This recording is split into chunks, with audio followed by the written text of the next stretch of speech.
ଭାରତ ସ୍ୱାଧୀନ ହେଲା ପରେ ମଧ୍ୟ ଗାଁରେ ପହଞ୍ଚି ପାରି ନାହିଁ ମୌଳିକର ସୁବିଧା ଏବଂ ନାହିଁ ନାହିଁରେ ଏ ଗାଁର ଅବସ୍ଥା ଏବଂ ଆଉ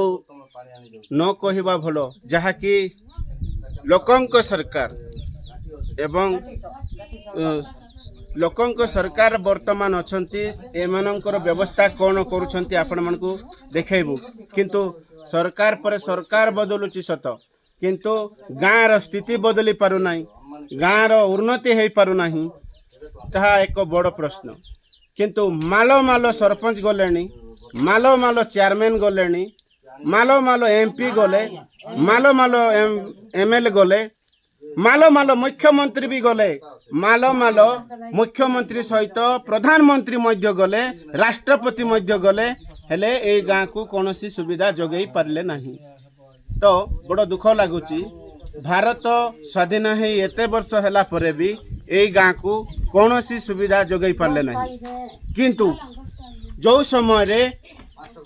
ନିର୍ବାଚନ ଆସେ ସେହି ସମୟରେ ଅନେକ ଲୋକଙ୍କୁ ଅନେକ ମିଥ୍ୟା ପ୍ରତିଶ୍ରୁତି ଦେଇ ଗାଁର ଏହା କରିଦେବୁ ତାହା କରିଦେବୁ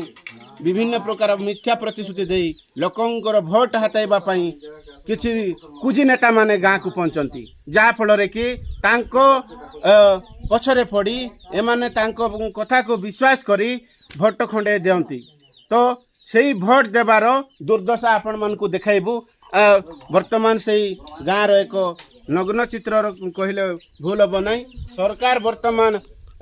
25 ବର୍ଷ ଶାସନ କରିଥିଲା ଯେଉଁ ବିଜେଡ଼ି ସରକାର ଆଜି ସେହି ସରକାର ମଧ୍ୟ ଏଇ ଗାଁକୁ କୌଣସି ସୁବିଧା ଯୋଗାଇ ପାରିଲା ନାହିଁ ଏବେ ବର୍ତ୍ତମାନ 2 ବର୍ଷ ହେବାକୁ ଯାଉଛି ଡବଲ ଇଞ୍ଜିନ ସରକାର ଆଉ ଲୋକଙ୍କ ସରକାର ବୋଲି ଯେଉଁ ଡୁଡିମ୍ ଫୁଟୁଛନ୍ତି ଆଦିବାସୀ ସରକାର ଯାହାକି ରାଷ୍ଟ୍ରପତି ମହିମା ଦ୍ରୌପଦୀ ମୁର୍ମୁ ଅଛନ୍ତି ତାଙ୍କର ସେ ବି ଅଛନ୍ତି ମୁଖ୍ୟମନ୍ତ୍ରୀ ମୋହନ ଚରଣ ମାଝୀ ମଧ୍ୟ ଅଛନ୍ତି ପୁଣି ML ଅଛନ୍ତି MP ଅଛନ୍ତି ସେଇ ଆଦିବାସୀ କାଟେଗୋରୀର କିନ୍ତୁ ଏଇ ଗାଁକୁ ପାଦ ପଡ଼ିନାହିଁ କି ଏଇ ଗାଁର ସ୍ଥିତି ବଦଳି ନାହିଁ ଆପଣମାନଙ୍କୁ ଦେଖନ୍ତୁ ତାଙ୍କୁ ଯେଉଁ ଖପର ବଦଳରେ ଏଇଟା ବୋଧେ ବିକଶିତ ହେଇଛି ଦେଖନ୍ତୁ ଏଇଟା ଖପର ବଦଳରେ କ'ଣ ଲଗାଯାଇଛି ଏଇ ଘରରେ ଯଦି ବର୍ଷା ହୁଏ ତାହେଲେ କି ପ୍ରକାର ମାନେ ସେମାନଙ୍କର ସ୍ଥିତି କ'ଣ ହେଉଥିବ ଅବସ୍ଥା କ'ଣ ହେଉଥିବ ଏଠି କିଏ ଅଛନ୍ତି ଆମେ ଆପଣମାନଙ୍କୁ ସେଇ ଚିତ୍ର ଆପଣଙ୍କ ସହିତ ଆଲୋଚନା କରିକି ବତାଇବୁ ମା ତମର ଘର କି ଖପର କେନ୍ତା ନାଇଁ କଲ ଆର ଏଇଟା କରିଛ କି ଖପର ଘିନବା ଲାଗି ତମକେ ପଇସା ନାଇଁ ମିଳିଲା କାଇଁ କରି ଚାଲୁଛ କେତେ ଜଣ ରହୁଛ ମା ଜଣେ ରହୁଛ ଭତ୍ତା ମିଳୁଛି କିଛି ନାହିଁ ଜଣେ ଲୋକ ରହୁଛ ଏନେ କେତେ ବର୍ଷ ହେଲା ଏମିତି ରହୁଛ 10 ବର୍ଷ ହେଇଗଲା 5 ବର୍ଷ ଭତ୍ତା ବି ନେଇ ପାଇବା ତମେ କେବେ ଭତ୍ତା ପାଇଁ କହିଥିଲ ମିଳୁନି କାଇଁ ପଇସା ନାଇଁ ହେବା ସରକାର ନାଇଁ ପଠାବା ତ ସେ କରି କେନ୍ତା ଖାଉଛ ତମର ଗାଁରେ ତ କେନ୍ତା ତମର ପଞ୍ଚାୟତ କେ ଯିବା ଲାଗି ରାସ୍ତା ଅଛେ କେନ୍ତା ସେ ଯାଉଛ କେନ୍ ଆଡ଼କେ ଯାଉଛ ଏଥିରୁ କେତେ ଦୂର ହେବା ଆଚ୍ଛା ତୁମେ ବେମାର ହେଲେ କେନ୍ ନେଇକି ଯାଇ 5 କିଲୋମିଟର କେମିତି କେଇ ବାଟେ ରାସ୍ତା ଅଛି ଯଦି ବେଶୀ ବେମାର ମାନେ ବେଶୀ ତମେ ଚାଲି ବୁଲି ନାଇଁ ପାରିଲେ କେନ୍ତା କରଛ ରହି ଯାଉଛ ଯଦି ଗର୍ଭବତୀ ହେବାର ଅଛି ବୋଲି କାଣା କରାଯିବା କାଇଁ ଠାନେ ବହି ନେଉଛ ଖଦି ଲୋକ ବହି ନେଉଛ କି ଖଟରେ ବହି ନେଉଛ ଦେଖନ୍ତୁ ଚିତ୍ର ହେଲା ଏଇଆ ଆପଣମାନଙ୍କୁ ସେ ଯେଉଁ ଚିତ୍ର ଦେଖେଇଲୁ ଜଣେ ମା ରହୁଛନ୍ତି କିନ୍ତୁ ତାଙ୍କର ବୟସ କେତେ ହେଇଥିବ ଦେଖନ୍ତୁ ବୟସ ତମକେ କେତେ ହେଇଥିବ ମା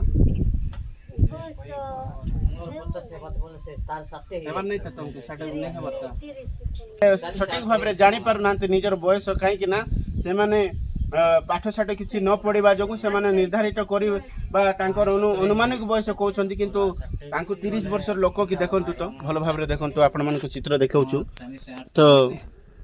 ଦେଖୁଥିବେ ए महिला बा माँ जड़े जो अच्छा ये 30 वर्ष बोली कहते आपण मैंने देखले जानवे कि केते वर्ष होती आउ देखु एठे केवल सोलार लगा जाइए आपण मानक देखा राति समय या किंतु राति समय एटा उज्जवल देव ना एठी लाइन रे व्यवस्था भी नहीं घरर जो सरकार योजना योजना ये संपूर्ण भाव में फेल मारी कौन सी जगार पानी जलर टाप रहा कथा बा वसुधा योजना एठा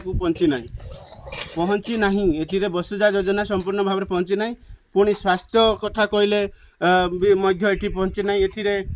शिक्षा स्वास्थ्य गमनागमन एवं पानीय जल विभिन्न समस्या ये रही है ना रे ही ए गाँव रो अवस्था सुधरू ना तो केवल खाता कलम रे ही चलैले हम ना वास्तवत देखा पड़ो एवं लोकंर समस्या सुधार पड़ो बोली आम जहाँ देखा पाइलु हेले एठीर समस्या आज पर्यंत लगी रही देखा जाऊ भाई की गाँव में काना काना सुविधा अच्छे कौन कौन सुविधा है किसी तो सुविधा ना है रास्ता सुविधा नहीं पानी सुविधा नहीं मेडिकल सुविधा नहीं अंगनवाड़ी सुविधा नहीं किसी रोच एमपी तो रोच आज्ञा अरे एमपी जन्म मटरे कोटी खाली खाली कर जीवत आज्ञा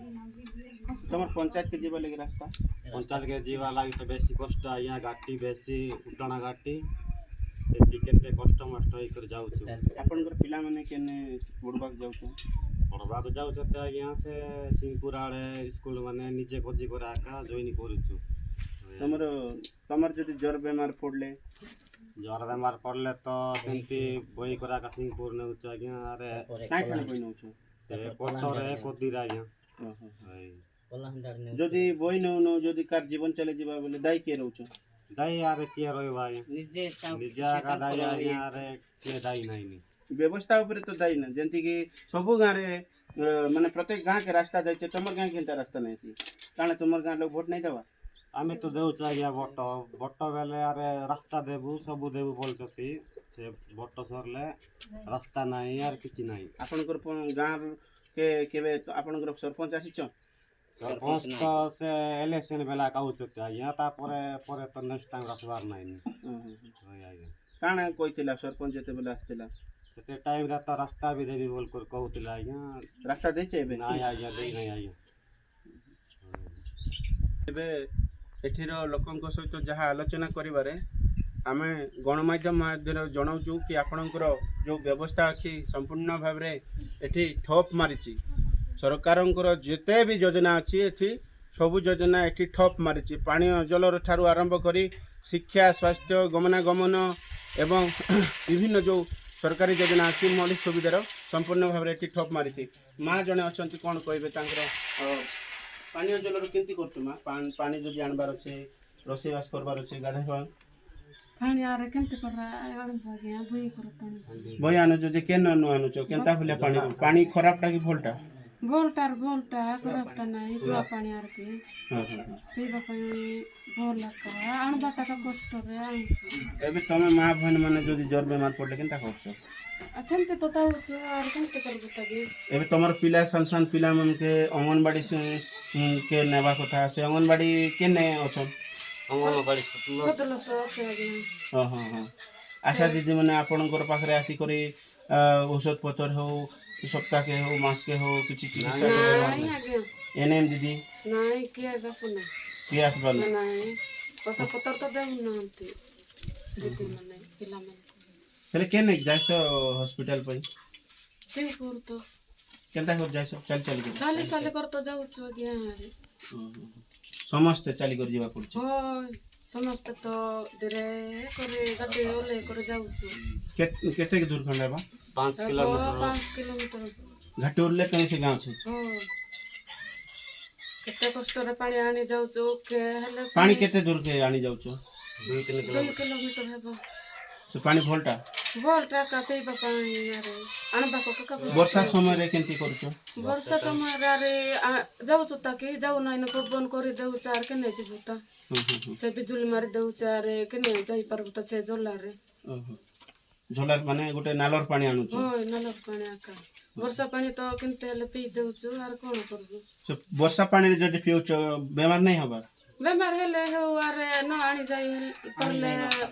पीबु नै का ଏତେ କଷ୍ଟ ରହୁଛ ଆରେ ବୁଝୁଛ କେମକେ ସରକାର ଅଛି ବୋଲି ଆମେ ଭାବୁଛୁ କୋଉ ସରକାର ଆମକୁ ସାହାଯ୍ୟ କରବାର ନାହିଁ କି ଦେଖବା ତମେ ଭୋଟ ଦେବାର ନାହିଁ କିଛି ଭୋଟ ଦେଉଛୁ আর কাହିଁ ସେ ସେମିତି କରୁଛନ୍ତି ସରକାର ଭୋଟ କେବେ? ଦେବା ବେଲେ ଜୁହାର କରବେ ଆରେ ଭୋଟ ସରିଲେ ନାଇଁ ନେ ଲାତ ମାରବେ ସେମିତି କରୁଛୁ আর ଯାହା ଶୁଣୁଥିଲେ ଭୋଟ ସମୟରେ ଅନେକ ଗୁହାରି କରିବେ ଏବଂ ଭୋଟ ସରିଗଲା ପରେ ପେଟରେ ଲାତ ମାରୁଛନ୍ତି ବୋଲି ଯାହା ଜଣେ ମା କହିଲେ କିମ୍ବା ମହିଳା କହିଲେ କାହିଁକି ନା ଗାଁର ଉନ୍ନତି ଆଜି ପର୍ଯ୍ୟନ୍ତ ହେଇନାହିଁ ଗାଁର ବିକାଶ ଆଜି ପର୍ଯ୍ୟନ୍ତ ହେଇନାହିଁ ଗାଁରେ ଯେଉଁ ମୌଳିକ ସୁବିଧା ପହଞ୍ଚିବା କଥା ସେଇଟା ବି ପହଞ୍ଚି ନାହିଁ ସମ୍ପୂର୍ଣ୍ଣ ଭାବରେ ସରକାରୀ ଯୋଜନାରୁ ଠପ୍ ପଡ଼ିଛି ଏହି ଗାଁ ହେଉଛି ରାୟଗଡ଼ା ଜିଲ୍ଲା କଲ୍ୟାଣ ସିଂହପୁରର କରପା ପଞ୍ଚାୟତ ଅଧୀନରେ ଥିବା ଲିଲିଙ୍ଗପଦର ଗାଁ ତ ଏଇଠି ଯେଉଁ ପ୍ରକାରର ଲୋକ ଅଛନ୍ତି କେବଳ ମାନେ ସମ୍ପୂର୍ଣ୍ଣ ଭାବରେ ଯେଉଁ ଜଳ ଜଙ୍ଗଲ ଏବଂ ଜମି ଉପରେ ହିଁ ନିର୍ଭର କରିକି ବଞ୍ଚୁଛନ୍ତି ସରକାରଙ୍କର ଯୋଜନା ଏଠି ଅନେକ ଯୋଜନା ଥିଲେ ମଧ୍ୟ ଏ ଗାଁକୁ ସମ୍ପୂର୍ଣ୍ଣ ଭାବରେ ପହଞ୍ଚି ନାହିଁ ବା ଠପ୍ ପଡ଼ିଛି ଏ ଗାଁକୁ ତ ଦେଖାଯାଉ এই ଖବର ପ୍ରସାରଣ ହେଲା ପରେ ଏଠିକାର ଯେଉଁ ରାୟଗଡ଼ାର ପ୍ରଶାସନ ଅଧିକାରୀମାନେ ହୁଅନ୍ତୁ କିମ୍ବା ରାଜନେତାମାନେ ହୁଅନ୍ତୁ କ'ଣ ସୁବିଧା ଯୋଗାଇ ଦେବେ ତାହା ଦେଖିବାକୁ ବାକି ରହିଲା ଲିଲିଙ୍ଗପଦ ଠାରୁ ମୁକୁନ୍ଦ ନାୟକଙ୍କ ରିପୋର୍ଟ ଫାଷ୍ଟ ନ୍ୟୁଜ୍ ଓଡ଼ିଶା।